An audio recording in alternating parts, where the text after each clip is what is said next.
Mrs Sharma के दो लड़के थे, अखिल और अभिनव।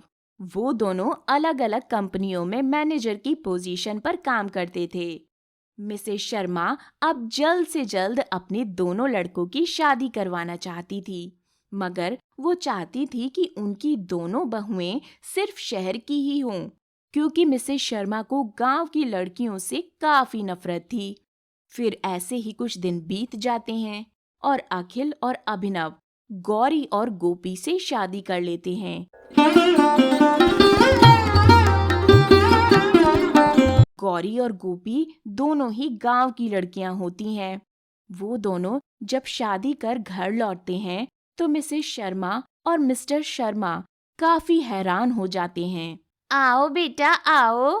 ये सब देखकर मिसेस शर्मा थोड़ी चौंक जाती हैं और फिर जल्दी से उनकी आरती उतारकर उन्हें घर के अंदर बुला लेती हैं। बेटा, बहू के बारे में कुछ बताओ तो। हमने आपको पहले ही बताया था कि हमने काफ़ी संस्कारी लड़कियों से शादी की है। हाँ हाँ, वो तो पता है, मगर अब मैं इतनी भी मॉडर्न नहीं हूँ कि अपनी बहू के बारे में ही ना जानूं। अम्मा, हमारा नाम गोपी है और हम सूरजपुर गांव की हैं। और अम्मा, हमारा नाम गौरी है और हमें बचपन से ही गाय भैंसन चराना बहुत पसंद है। इसके बाद वो दोनों कुछ बोलती उससे पहले मिसेस शर्मा गुस्से से बोलती हैं। बस क्या, ये गांव की गवारों को तुम दोनों उठा लाए हो? इतनी बड़ी दुनिया में तुम्हें यही दोनों मिली थी? इतना सुनते ही अभिनव कहता है, माँ, आप ये कैसी बात कर रही हो? माँ, आप उनकी और बेइज्जती नहीं कर सकती हैं। इतना सुनकर मिसेस शर्मा गुस्से से वहां से चली जाती हैं। हे दैया, इतना बड़ा रसोई घर और ऊपर से इतनी सारी मशीनें, हम इस पर खाना कैसे बनाएंगी? चल गोपी, हम आंगन में जाकर चूल्हा बनाते हैं और फिर उसी पर खाना बनाएंगे।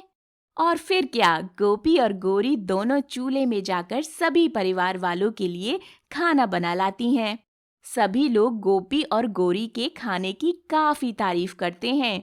वहीं दूसरी तरफ मिसेस शर्मा कुछ नहीं बोलती। ऐसे ही दिन बीत जाते हैं।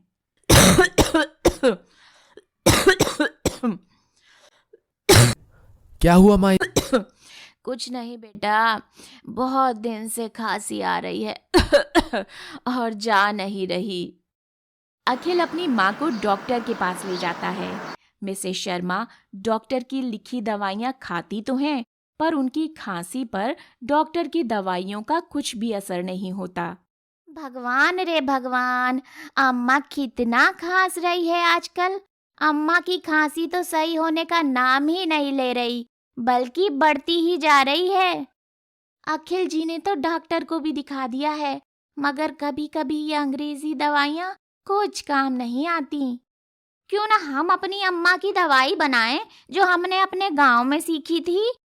और फिर क्या, गोरी और गोपी दोनों अपनी सास की खांसी ठीक करने के लिए जड़ी बूटी बनाने लगती हैं।